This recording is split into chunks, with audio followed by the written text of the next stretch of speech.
Dana alokasi khusus adalah dana alokasi dari anggaran pendapatan dan belanja negara kepada provinsi, kabupaten, kota dengan tujuan mendanai kegiatan khusus yang merupakan urusan pemerintah daerah dan sesuai dengan prioritas nasional.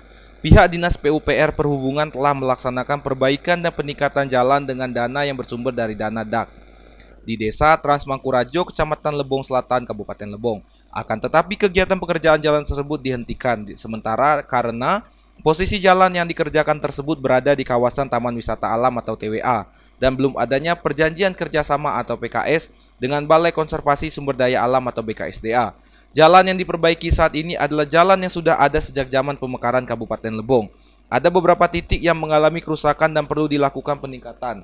Untuk melanjutkan perbaikan jalan tersebut perlu adanya perjanjian kerjasama atau PKS dengan Balai Konservasi Sumber Daya Alam atau BKSDA.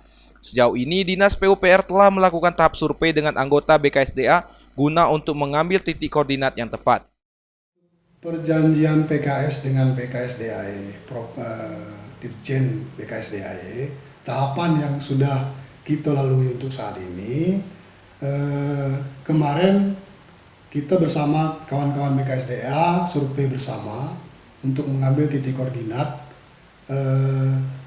untuk dimasukkan ke dalam pertimbangan teknis sebagai salah satu syarat untuk terbitnya PKS ini nanti.